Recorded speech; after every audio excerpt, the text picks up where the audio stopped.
For centuries, many believed that Takezo Kensei was not real, but rather simply a folk tale. While records do show that a Takezo Kensei existed during the alleged time of the trials of Kensei, few, if any, records can be found before or after. Curator Atsumi Tatsuya offers this explanation.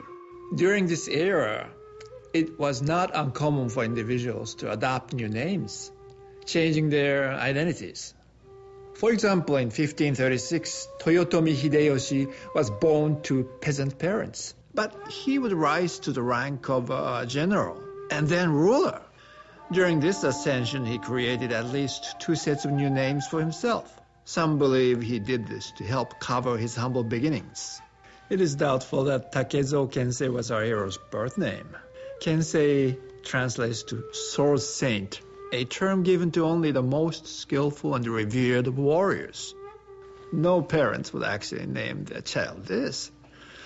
More likely, it was a name given to him. But so little is known about Kensei before his trials. It is very possible that he had a past that he wanted to keep secret. Some tales do refer to a time when Kensei was far more savage. Long before he saved Japan, Kensei was said to be feared throughout the land for his short temper and great rage.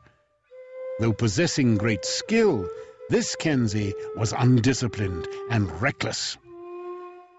Legend has it that his sacred blade, the famed Kensei sword, gave him focus and calmed his wild temper. Like its owner, little is actually known about the weapon's origin. Did he forge it himself? Was it a gift from the gods? Well, there are so many versions of this story. But the most common is he drew it from a field of solid ice. Just like King Arthur and his Excalibur, Kensei was destined to draw the sacred sword to unify his country.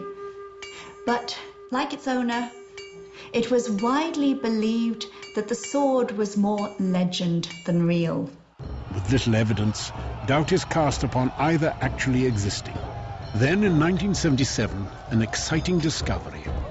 Daniel Lindemann, CEO and founder of the Lindemann Corporation, made the announcement that he had indisputable evidence of Kensei's existence. He had uncovered the actual Kensei sword. After exhaustive testing, it was confirmed. The sword was genuine. Takezo Kensei was indeed real. He had taken life. He had defended honor with this very blade. Lindemann was said to have had the largest collection of Kensei artifacts in the world. But the Lindemann connection has really only added to the mystery. Recently, the sword was stolen from his private collection, shortly after Lindemann was found murdered in his own office. Lindemann's killers were never found. Coincidence? Or are these events somehow connected? Lindemann had refused the Japanese government's request to return what were considered cultural treasures.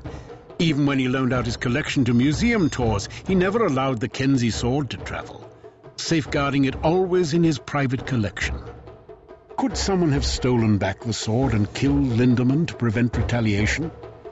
Or was Lindemann's death even more sinister?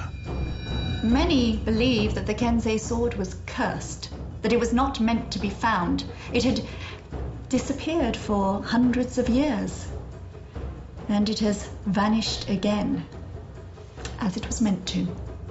The world may never get all the answers on Takezo Kensei. It appears that he, his trials, his love, even his sword are destined to remain shrouded in mystery. But perhaps mystery is what grants any legend its enduring appeal.